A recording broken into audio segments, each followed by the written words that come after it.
people were posting articles about like what the theory side of OSR and stuff, and I kind of realized that there was this whole sphere of stuff that I wasn't aware of that contained all this inspiration that I was already looking for and finding in old Dungeons and Dragons material, but didn't know it had a label. I didn't know there was a renaissance of this stuff popping up. And through that forum, I started to really realize that there is a whole community and there's tons of really talented creators creating stuff that isn't Dungeons and Dragons.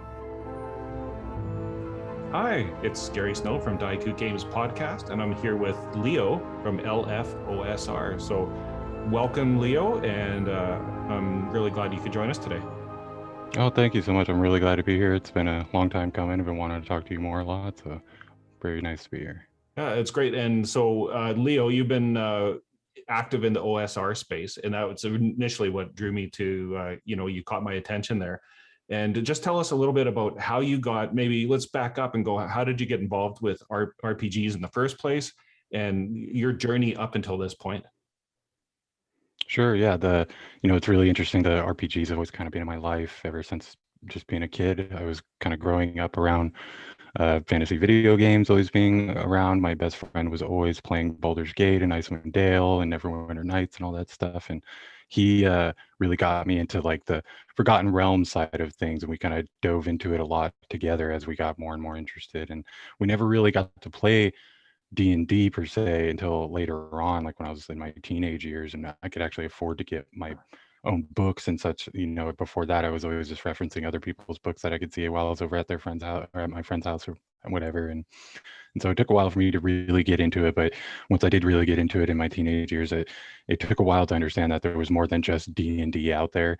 I just played, whatever edition was kind of prevalent at the time and kept up with the modern meta and all that stuff. And I didn't really get to play as much as it wasn't as appealing to me as like I had originally thought it could be, just probably because the editions that I was playing wasn't clicking for me. And then later on, especially in the beginning of the pandemic and stuff, when I was just kind of bored looking at different types of artwork, and I do a lot of artwork. And before I was really into RPGs, I was just kind of fascinated by the old artwork that was in some of the, like the advanced Dungeons and Dragons era books and stuff. And so I started downloading older PDFs of these books, and I didn't really have many of the older stuff. I've ever sent retroactively. I've since like started purchased AD&D books and stuff, but really didn't own any at the time. So I was just kind of exploring this treasure trove. Each little module that I found was a new thing I'd never heard about. I'd maybe seen a cover, maybe, but even then, probably not. I was looking at the modern stuff all the time. So I really started to dig in just as an interest from the art, and I would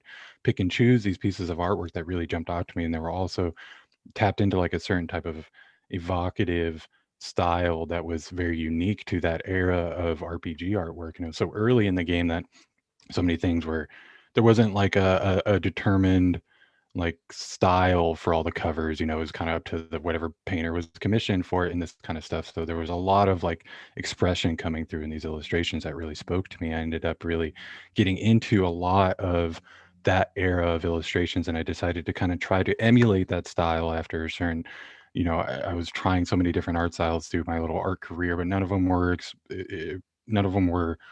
really like taking off in a way that could be like commercially, viable. And then, so I was kind of doing this just from a passion project. And I spent months just trying to emulate this certain stippling style that I really, really liked. And I got pretty close. And so I did one landscape. I've always loved landscapes. And so I focused on a landscape first and foremost, and I posted it onto Reddit, and it did surprisingly well. And I was getting a lot of encouragement of like, wow, I haven't seen this type of artwork since, way back in the day. And so that gave me the initial push to really kind of put a lot more effort into it. And so there was a time and point where I was doing a square illustration, which you can find on my Instagram. All the original ones are still there. I used to do one of those a day.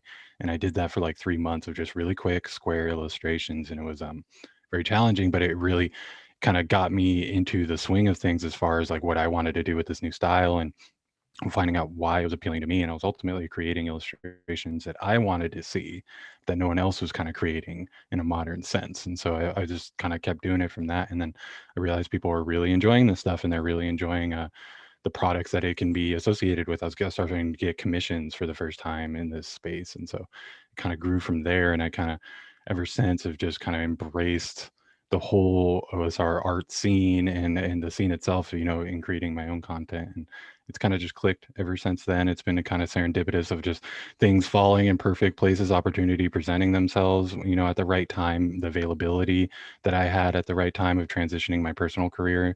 And as of right now, this is a full-time thing for me in tandem with the publishing side of the business, which I'm sure we can talk about later. And then now artwork, I get paid to do artwork, which if you would have told me that 2 years ago, I'd say that's crazy. You're crazy. That's not, you're lying to me. You know what I mean? So it's been a very rapid change from, RPGs being a thing in my life that I like to use as a pastime to now it's like the focus of, my career and what I'm doing and the driving motivation factor for me to continue to do this and stuff. And it's been really incredible. And the way it's progressed has been kind of breathtaking. It's been really incredible. And, the support from people like yourselves and people that are just generally interested in what I do and take the time out of their day to interview me. It's all kind of mind blowing at this point. So it's kind of a long answer to your question, but it's kind of snowballed. I think you kind of get the idea that it's very much snowballed.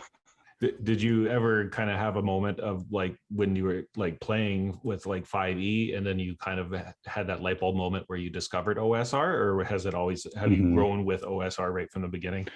No, it was definitely like a very poignant moment where I discovered it, and it was I was on, I love Reddit, so I was on Reddit a lot, and I saw on one of the RPG subreddits that there's new forum was being opened up, and it was the OSR pit, and it was this new kind of forum that was really inspired from the fallout of G plus and stuff, and I wasn't aware of any of that stuff. That came before I was into the OSR, and so this new forum kind of popped out, and I was like, "Oh, what is this?" I really like old school forums and stuff, and so it's like I like being early into forums too, because you just kind of establish yourself as like a pillar of that community or whatever. So I was kind of interested in that, so I checked it out, and from there, it kind of people were posting articles about like what the theory side of OSR and stuff, and I kind of realized that there was this whole sphere of stuff that I wasn't aware of that contained all this inspiration that I was already looking for and finding in old Dungeons and Dragons material, but didn't know it had a label. I didn't know there was a renaissance of this stuff popping up. And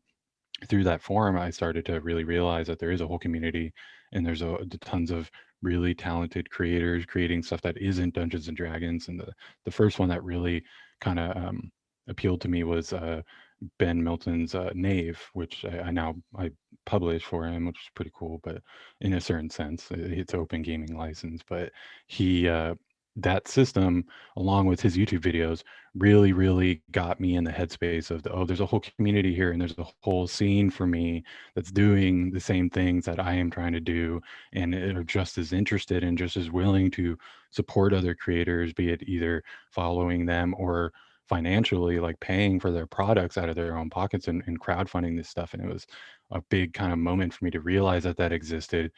I assume this is a kind of the same story for a lot of people, where it says you didn't know it existed, and then once you did know it existed, it changed things so much, because it was like, I have a place to post all this content, I have a place to research all this content, I have a archive of all this stuff that's been done online for so long, way ahead of me getting into it. And it was definitely a big moment, and I remember really thinking when I discovered that, it really solidified the idea for me that I wanted to create like a product for it, something I could call my own, and then post about it and really get my foot in the door. And that's kind of what started my first Kickstarter, as I started to kind of really think from there about what could I do on a bigger project. I really wanted to do it by myself. I wanted to give myself a shot, entirely just me working on something, and see what people think. Am I a good fit for this type of content, for this industry, for this crowd? And that kind of led to the Kickstarter, which did really well. And then from there on, I've just been really giving it my all and putting my whole heart into it ever since I discovered it. What was your first Kickstarter, and like how long ago did that take off for you? Yeah, that was late 2020, and it was a packet of particular peaks. So it was kind of like it was a mountainous centric setting source book with three really weird peaks that all kind of had this ethereal kind of sense that they could exist in any world. And they all represented, one represented dreams, one represented like time passage and stuff. And so they were all kind of just unique little ideas that I wanted to do. And I really had a draw. I really wanted to draw mountains. And so it was kind of funny that like I was drawing so many mountains and stuff, and I was like, I need to find a way to repurpose all these mountain drawings and make a setting with all this stuff. And so it kind of went from there. And I spent a long time researching what I really liked in setting source books and stuff, and picked and choose these things. And I made a pretty beefy bestiary that went with it. And I really dove into a lot of the creative side of the things, and it was all system neutral, so I didn't really get bogged down with having it work with 5e or Nave or any specific system like that. It was just more or less gave me more room to be creative with these things without worrying about how they're going to be implemented into the game, because that was one of the coolest parts about the OSR. Was like, things didn't necessarily need to have these rules applied to them. You could give someone a little nugget of inspiration or lore, and then they could apply it to any system they wanted. So I really kind of built it from the ground up like that, and I took it to Kickstarter. I didn't really market it, just because I kind of wanted to see how it did, just raw, just out there. And at that time, I think I was like maybe 1,000 followers on Instagram. I had only been focusing on Instagram at that point, and so I launched a Kickstarter. I got, I think, over 700 backers, which was way over what I was looking for. I did, I think, 300% of what ultimately that I was trying to get. And so it did really, really well. It really surprised me, and I did a pretty large run of it. And then that helped me kind of fund these other operations that I'm currently doing now. Like, I do a lot of handcrafting of my books, and I handcraft books for other people. And so that group, that money really helped me get like the equipment and invest a lot of time and myself into my printing side of things, which really went from the side project to kind of the focus of my business now. But that Kickstarter was really, really key in that. It's very humbling to see people posting their shelfie pics and seeing that book on their shelf, or seeing it make it was in one of the Questing Bees videos recently. Like, it's very cool to see how far that book has gone. And it was the in the same way that discovering the OSR was like, oh, I'm here, these are my people type of thing. And then all of a sudden doing this Kickstarter was another one of those moments of like, okay, I can do this. I can make this like a real thing that I am doing now, and supporting my family, and able to be really proud of what I'm doing. And working on that book was one of the biggest projects I've ever done. I've been a part of bigger projects in my career, but this was all me. It was all just my focus, my own brain. And seeing how well it did really solidified that I want to do this with my whole heart. I want to put everything into this, and especially because it wasn't feeling like work, even after that huge challenge of creating a big book like that. It was easy to go sleep. At the end of the day, I wasn't stressed out. It didn't feel like work, but I was still, achieving my goals and still making money. So it was a very crazy moment for me, and it came at a very good time, to where it really, really changed me and my family's life. And it's been different ever since. And it's kind of, and I really encourage people to really consider crowdfunding as an option when it comes to this stuff, because it seems so much challenging than it may really be. And you have to be careful for sure, especially now with the challenging logistical issues and such. But it really was one of those things where I wasn't sure I could do it. I did a lot of research. I kind of got myself confident enough to give it a shot, and it did way better than I did. And now it's kind of, that was the changing point of this whole career that I'm doing now. So it was a big job for sure, but I'm so proud of that book, and people can check it out on the website. I still have some copies for sale as well, and I'm hoping to follow up with the next one. But again, this logistical issues are kind of making Kickstarters a real challenge right now, but I'm hoping to do another one. And then, speaking of like logistical challenges and your handcraft printing, just maybe go into some of the equipment that you've purchased and what's the draw of it for you. I mean, obviously they seem to very much go hand in hand with zines and handcrafted printing and the OSR. So maybe if you could just like share like your first steps into that realm, and then how it's evolved. Yeah, definitely. I was handcrafting kind of, I really like high quality handcrafted things. There's something just about holding a handcrafted something that feels so much better than something that was pushed out by a mass producer. And I've always really, I had been self-printing some of my books personally, just because I was getting kind of sick of reading PDFs. And as I was exploring these old AD&D books, I was getting sick of staring at a screen. So I'd print them out in really small format books, and I would sit on the couch and read them. And I was really kind of proud of how they were coming out, and I was getting better and better at it. And I was starting to investigate. I had a lot of connections with like suppliers and stuff from previous careers of I had someone that could get me some really nice paper and stuff. And my father's an engineer, so I kind of come from like a mechanical background. And so when I got into printers specifically, I really got into like modifying and hacking my printers to be able to do what I needed them to do without breaking the bank, you know. And so I started to purchase more like home printers, just normal kind of Canon stuff, and I would modify them to do what I needed them to do. I started to really invest into the materials I was using. I was extremely picky and like ink. I tried so many different types of inks, and I ended up using this like high pigment ink that's made in one lab in Japan. The paper I was kind of really obsessing over was made in a mill out in Italy. So as of right now, I'm like importing mass amounts of this Italian paper because I'm obsessed with it.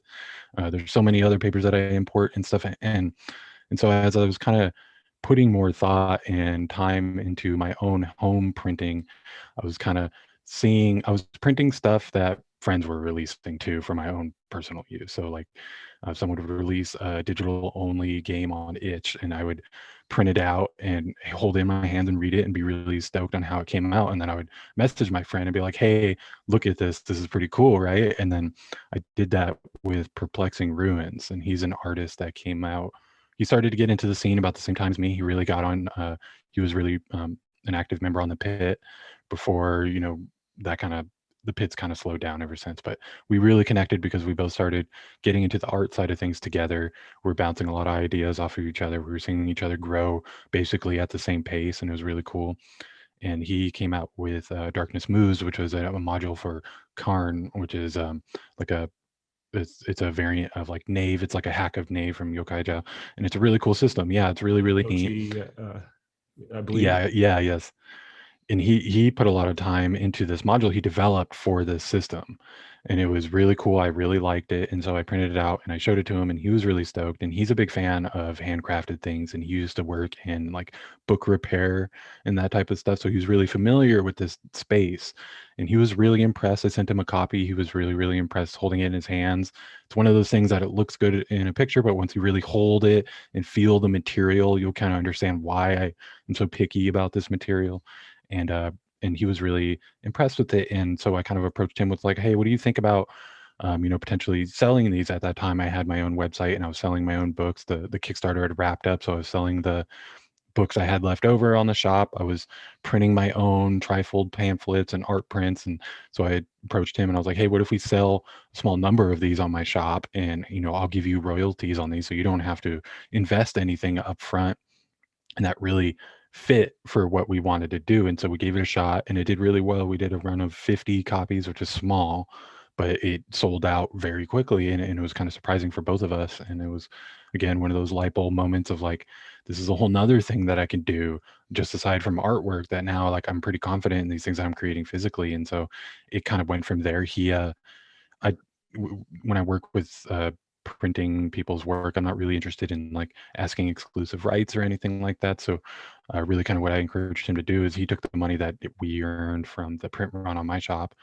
I paid him his royalties. He took the royalties and then did a big run using a print on demand printer, which is much, much, much cheaper to work with than me.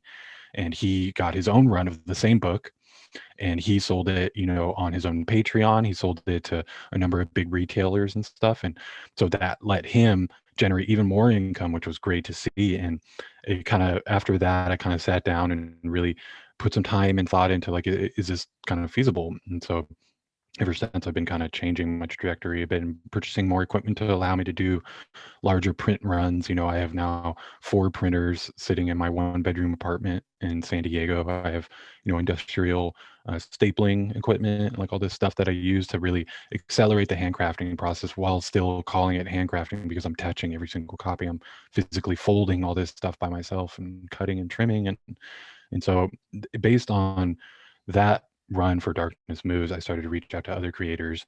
And once I understood, I was kind of offering a different approach to getting their work out into the physical world.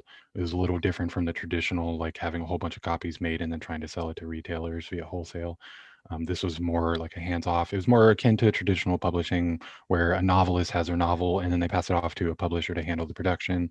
They're not really worried about the production side of thing, the business side of thing, which frees the creator up to do what they want to do, which is create, right? You know, so I would kind of handle all these business side for these creators and do runs. We started to do a number of different runs for different creators, and they all do really, really well.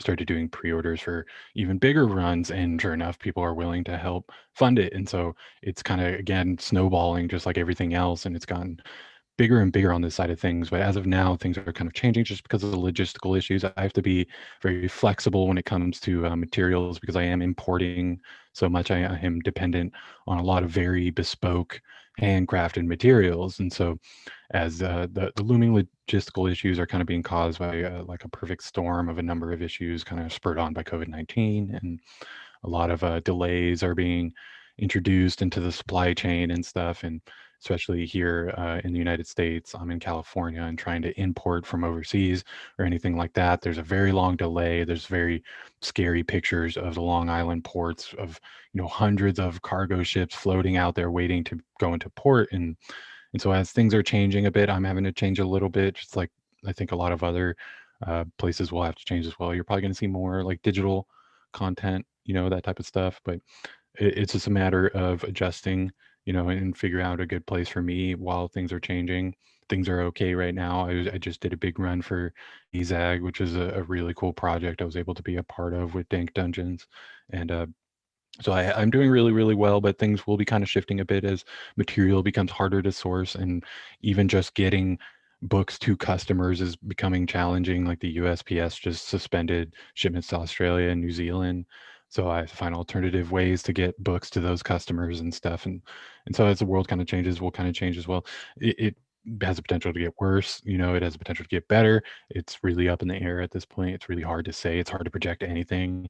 And at this point, I've had to shift major projects. I had another project that was ready for Kickstarter that I'm delaying and shifting into a different idea because I wasn't comfortable trying to force, a big project while there's so much up in the air, especially if I need to have, large material coming into port on pallets that's freighted over to me. That's a big undertaking.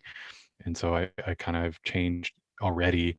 And but depending on how things go, I think things will like I said, get more digital for sure, but I don't think you'll see people's willingness to purchase physical items dwindling. I think you'll just see the availability of them kind of shortening or lowering. You'll see smaller runs, and that type of thing, or you'll see longer production times where it's going to take a year for that Kickstarter to be produced. Even though the book's ready, it's going to take a long time just because of the delays and stuff. So that's kind of where things are going, and I'm trying to shift with it. Kind of. I think Bruce Lee said, "Be like water." So you have to be very fluid with these things, right? And that's what I'm trying to do. But it's a very interesting. This landscape is very unique, and it's not like any other I've ever been a part of. It's a very different industry. So as these things change around us, I think our industry will take, really creative solutions and adaptations to these problems. So I'm excited to see where things go, but you just may ultimately not get as many handcrafted items. I hope that's not the case, but we'll see. Actually, I've seen more recently that there's a number of Kickstarters that people were concerned about because of the logistics happening, and then what they've actually said is, well, actually, we're printing in North America, and so that actually might be a benefit for you down the road, where it's like we want to print it here because often, as you know, people get them printed over, say in China, and then they get them delivered, and so this actually might be, who knows, in the long run, it might actually be a big benefit for North American printing. And you It might is have right now. yeah. It's booming right now. The problem, and you could get really deep into these issues, but really what's kind of stemming the biggest concern for me is when you break down materials and you get lower into the fundamental elements of each material that's being used. Wood pulp is kind of the most core element to paper, thus printing. And so right now, currently, there's a very significant pulp shortage. And so we're seeing a number of mills upping production on their normal papers to help fulfill orders for the general population. The average population is not interested in Italian felt paper. They just want straight white printer paper. So a lot of these um, mills are now shifting their priorities to the white printer paper, and they're not printing these more bespoke things. And so that kind of trickles to the North American. Although there is a lot of domestic printers, a lot of their materials aren't sourced or created domestically.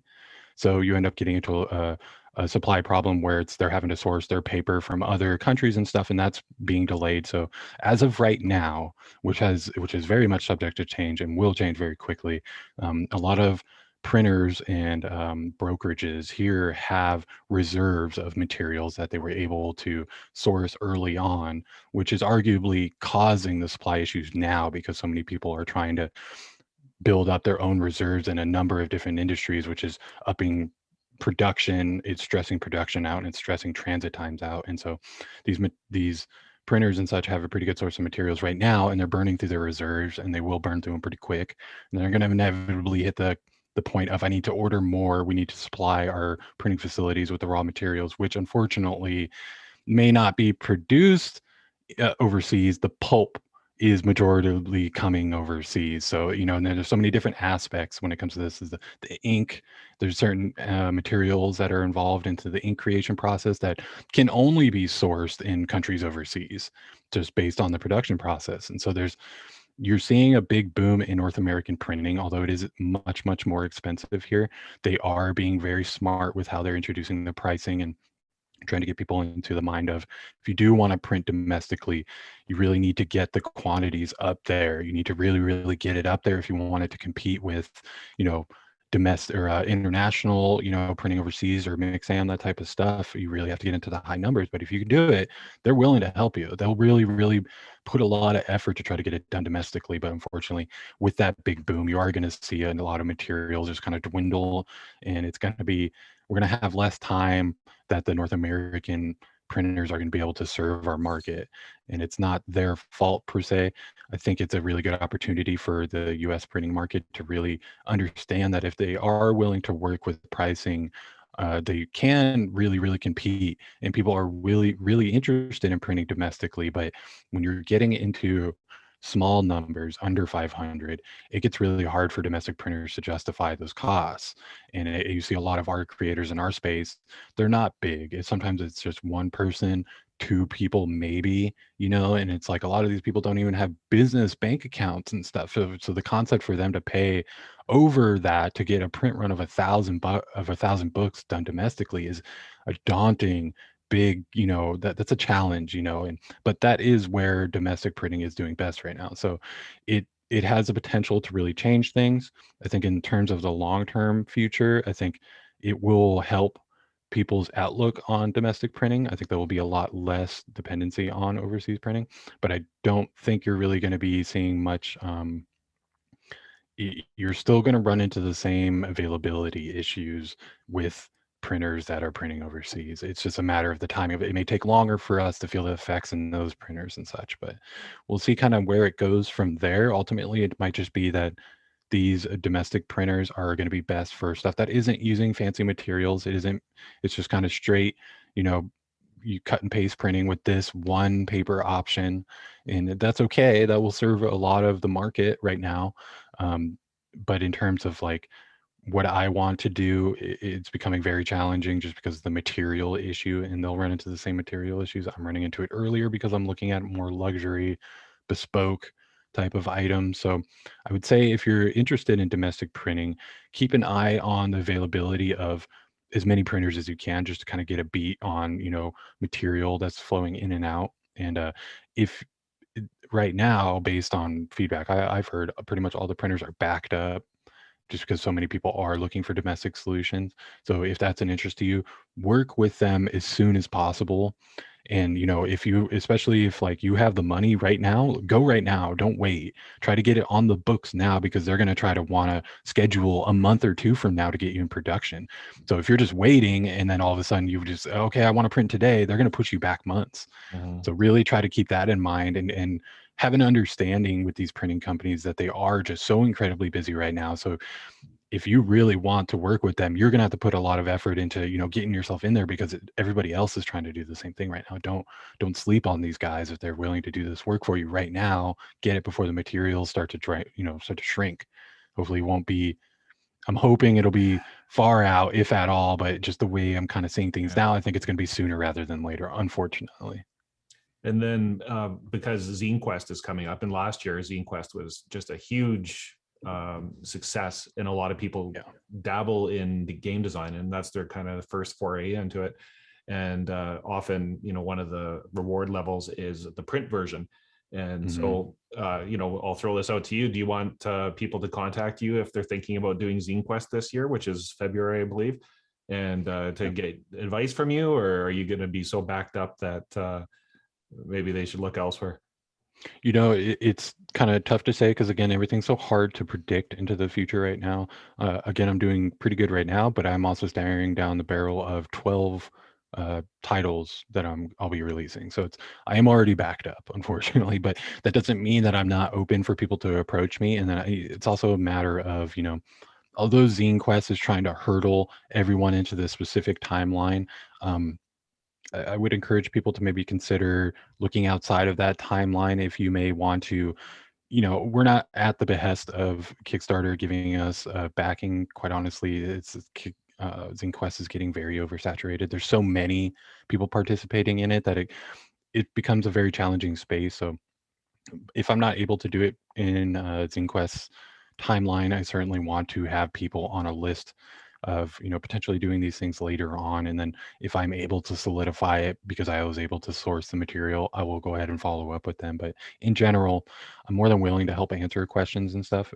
I also have a network of other printers that I speak with. There's a number of guys that are trying to do what I am doing. And so what I am trying to set up right now is I can't necessarily help you out with this, but I can give you this other printer's contact information that I would be totally comfortable working with because it's again one dude like me printing his stuff, folding it all himself, making sure all this stuff looks the best it can possibly look. And so if people want to reach out, I may not be able to work directly with them, but I may be able to really help point them in the direction of high quality alternative versions of what of people they may not have even been considering because they're just not aware of, so That's great. And but I am very excited. I've got your shop section of your website up on the screen now, and if you can see it, and just some of Mhm. the amazing products that you've put out. And is there a size that you kind of recommend as far as number of pages with the Mm. fold?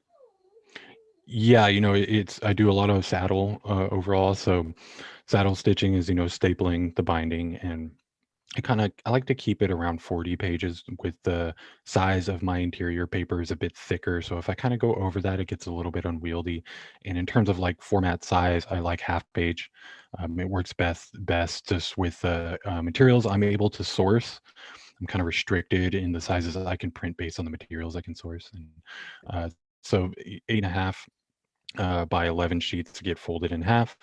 And so we can do those most easily. So that's really where I like to encourage people to get into the headspace of that size. And honestly, that's my favorite size. That's why I print those personally in my own books, is because that's my favorite size. But as our equipment kind of grows and as I am able to source new material later on, I will be able to do different sizes and stuff. But as of right now, kind of traditional saddle stitching restrictions of around 40 pages. The book you're looking at right there, A Packet of Particular Pieces, I actually perfect bound that one. So that's around 90 pages. And we can do perfect bound. It's a bit more of an investment on our end. So it can be a bit more challenging to work out with the creators how they want to do things. This one's a very small, this is a good option for, this is only a handful of pages, this book right here. So there's so many different formats I'm willing to work with, but ultimately the materials kind of restrict our options there. So if people want to really, really work with me to have something handcrafted, it really helps to have them approach me early on to get an understanding of what materials they may want to use, which can ultimately determine the size of the overall book and how they can handle layout and stuff. So if you do have interest in handcrafting and we see the opportunities potentially there to do something really solid in the future, I'll set you up with a template of the format I think would do best. I'll kind of run by a number of different materials I would suggest, like Sand and Bone, the book you're looking at right there, for instance. We used a speckled tone interior paper that helps kind of add to the sand effect. It has little sand kind of little spots in the paper, and that's one of the many options that I go through and just kind of pick through these materials that fit best with the product. So if people do want to do something like that, like I said, sooner the better, so we can kind of work together in the materials that we do want to source, and that can really help make sure that it is a possibility the sooner we get together on it. And like I said, if it's not a possibility for us, I can point you to someone else that could potentially do it.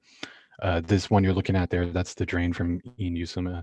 I did not print this, so this is I source a number of creative products directly from creators and then put them on the website that I think my audience will like, for instance. So that is also another option, as I am interested in seeing people's projects, if especially if they've gone the extra mile in terms of maybe they handcrafted their own book, or maybe they decided to use a kind of odder material. I would be interested in hearing about that, because I think my audience is very interested in those things.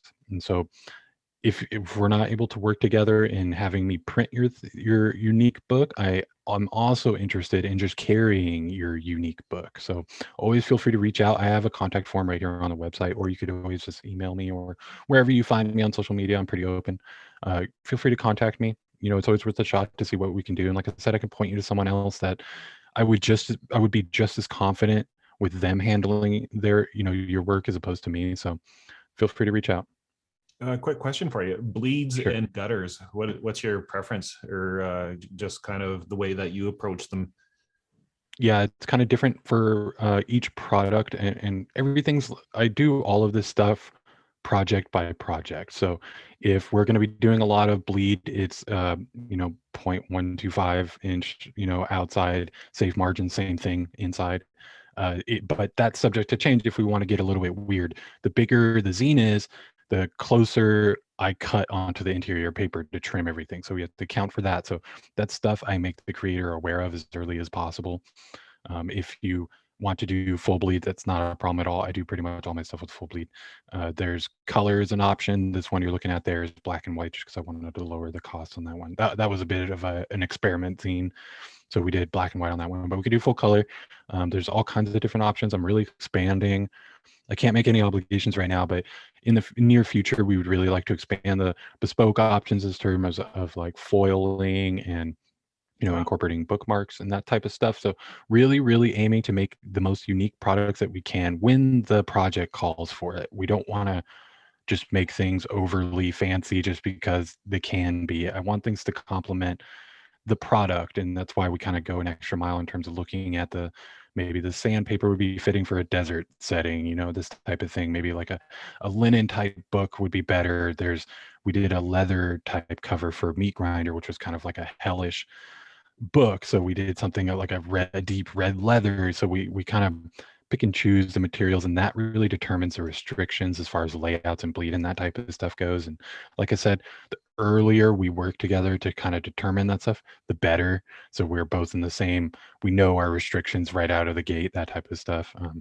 But going from there, I want to offer a lot more options for the creator's sake. And so if there's something that I cannot do at this moment, but you're really wanting to do it, pick my brain and see, what are maybe the costs we would have to invest to try to do something like that. I'm more than willing to talk about that type of stuff, because a lot of this stuff is really deserving of very unique, high quality physical editions for people to purchase. And I want to be a part of that. That's the most fulfilling part of this, is creating these things and bringing them into the real life. So if I need to go to the extra mile to try to source some equipment to do this one thing that you are really trying to do, and if the idea is really good enough, I'm going to give it my best shot.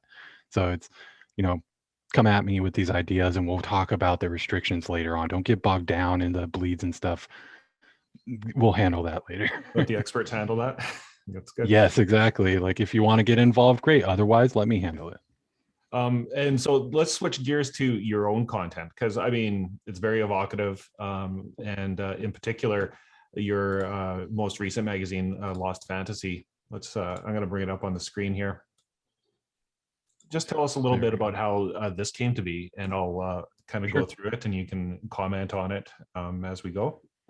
Sure. Yeah. The whole Lost Fantasy project really was inspired by these kind of pieces of artwork that I would run into from the 70s that was on cover artworks for sci-fi novels, or I would run into, little really inspirational views into like alien worlds that I'd never seen, be it a visual art piece or a little vignette or something like that. And I kind of I've always been very inspired by these worlds that potentially existed only in the minds of the person creating them.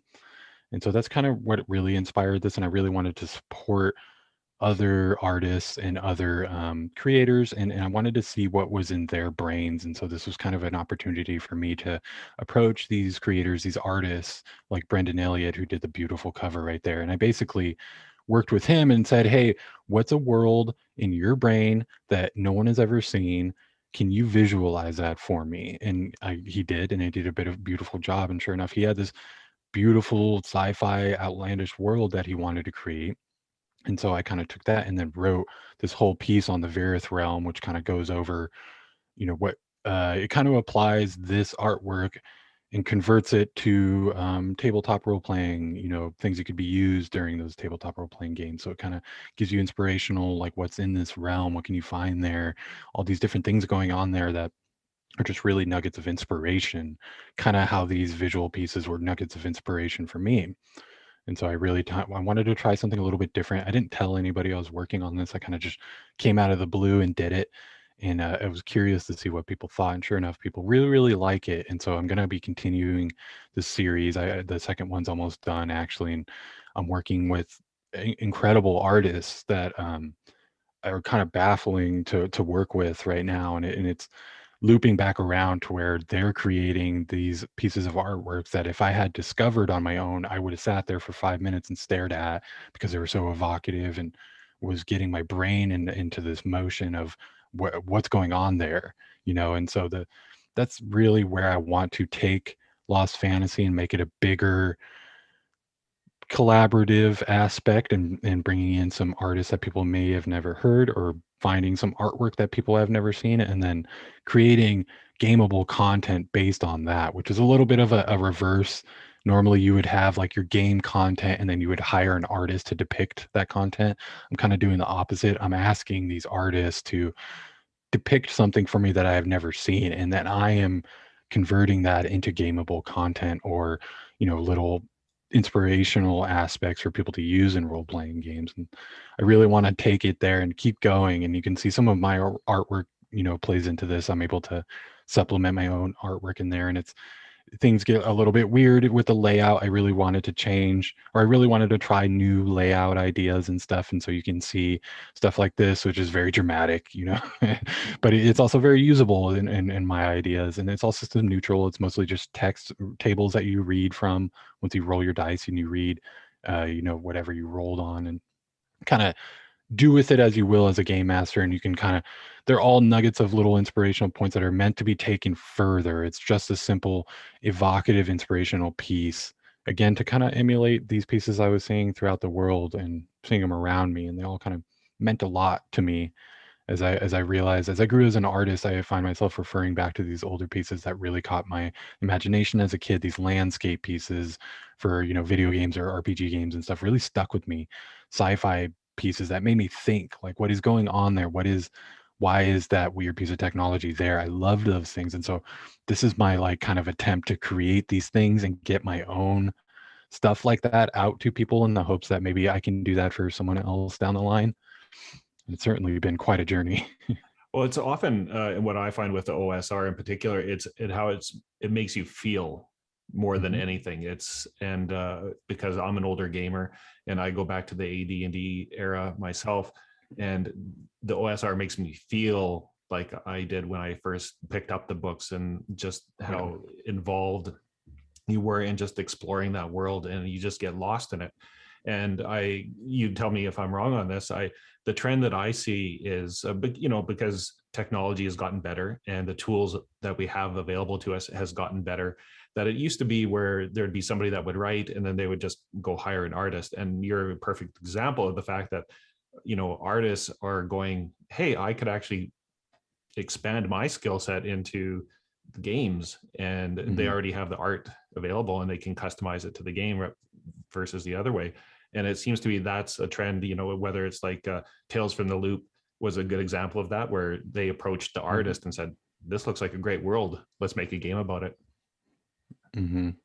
Yeah, I think that's really cool because you're finding there's a real acceptance in this community when it comes to visual arts, and that's one of the coolest things about it to me is that so many people can try so many different ideas, and then maybe they're really confident in creating this RPG text copy, but maybe they're not so confident in their illustration abilities, but they'll try it because they're seeing so many other people try it, and you can really get into a headspace of I want less being there's not as much judging that occurs in this space. It's more just very accepting of the artwork that's being presented. So if you're able to give it a shot and to try to, even just add some doodles or sketches into your products, it can go a long way, and you would probably be surprised in the amount of feedback you'll get for that type of work. And it's different's not bad in this space. And OSR art is kind of like an odd term because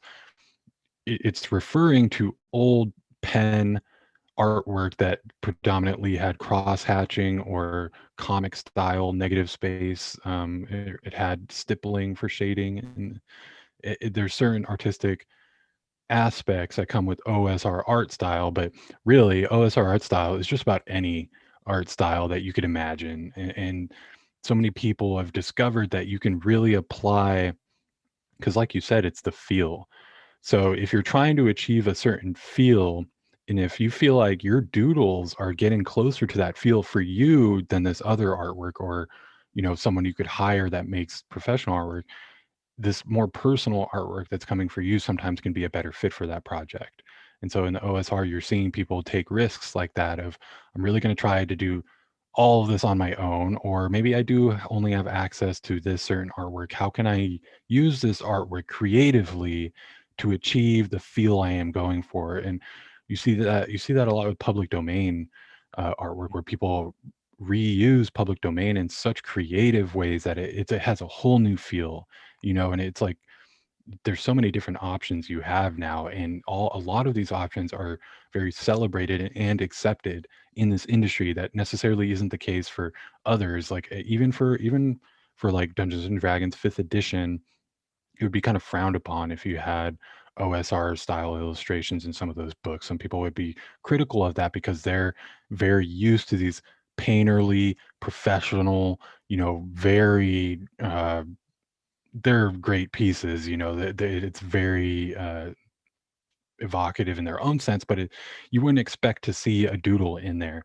But if you go back to AD&D, there's straight up just doodles in there. You know what I mean? So it's like the people that are interested in that style don't mind having like more simplistic stuff in their artwork. And so you really have an opportunity to try things in this space. And I encourage people to really try. If you see, there's so many opportunities to introduce new styles of artwork in the OSR as well. So it's like maybe you're not an artist, but you have a real fascination with this one certain type of art that's not used in OSR yet. Like let's say like pixel art. I'm sure it's been used, I'm sure it's been used in the OSR scene. But let's say you're obsessed with pixel art. You have an opportunity in the OSR to create a product and hire a pixel artist, or try pixel art yourself and put it into this product. And people are going to be stoked on that. They're going to be really excited to see that new type of artwork being introduced into the space. And so you have a real opportunity to really try new things here. And, I encourage everybody to try their best to put your heart into it. And if you do, it will be conveyed in your end product, and people will see that. You know what I mean? So you can stress all you want about hiring a painterly artist to try to compete with 5th edition, or you could be honest with yourself and your product and really find artwork that complements the feel that you are going for, and that will do so much better. Maybe not financially, but in terms of like an overall product that you can be really proud of. I would really encourage people to be more experimentative when it comes to this stuff, and then try stuff yourself too. It's a really good opportunity to grow. And if you're are wanting to learn these certain types of artwork and stuff, this is a great community to try to incorporate that into work that people will be using at games and physically reading, consuming, and you can complement it with your artwork. So give it a shot, and really put some time into what you're doing and into your practice, and give it your all. I really encourage everyone to just give it your all and see where it goes from there.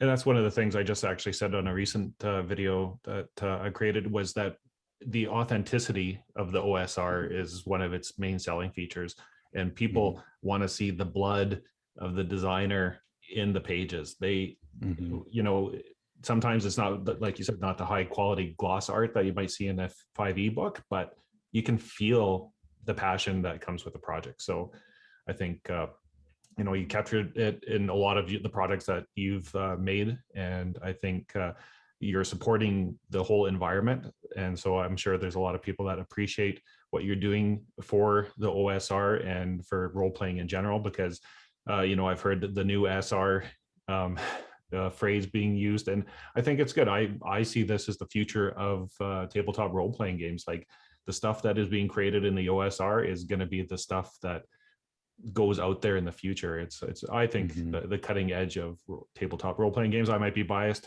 on that, but no, you're not wrong. Yeah. So anyways, I really want to thank you for joining me. And what's next for you in your future? What's going on in the next few months, next year, and where do you see yourself going? That's a good question. Things are subject to change. I have, like I said, I have 12 products. I'm staring at a list right now with 12 titles that I will be releasing. Some of them from me, some from other creators, some highly anticipated, some completely out of left field that I think people will be very excited for. I like to really kind of surprise people with these things. So make sure you like follow me on all the social media. Pretty much all the stuff is LF OSR. It might be LF_OSR. Type it in, you'll find it on those platforms. Aside from that, I am currently working on a bigger project that I would like to take to Kickstarter. It's not as big as I really intended it to be, but I'm trying to make sure that I can physically do it with all these looming changes and stuff. So you might see a Kickstarter come out of the blue from me. We'll see. That's kind of a new idea that I really want to try. Aside from that, I have a lot of artwork that you'll be spotting in other people's books. Like I'm working on Hull Breach artwork right now, which is the mothership product, and there's a lot of stuff coming out with my artwork on it. There's going to be the new Mouse Ritter box set, has just finished up artwork for that, so you can find all my artwork and lots of products. And if you're interested in checking out more, visit the websites lfosr.com. You can email me if you have any questions and stuff like that. And aside from that, I think follow me and see what I'm up to, because like I said, things are very subject to change right now, but follow me. And then you're going to be seeing a lot more releases from other creators on my shop as well. So if you're interested in seeing what I am following, what has been catching my interest, and what I am so interested in that I literally want to craft it and sell it to you all, keep an eye on the shop and follow me on social media. Great. Well, Leo, thanks for joining us today. And I'm sure your advice and just your passion for game development and the OSR is really going to come through in the video. And just once again, thanks for your time today. Yeah, thank you. And thank you so much for having me. I really appreciate it.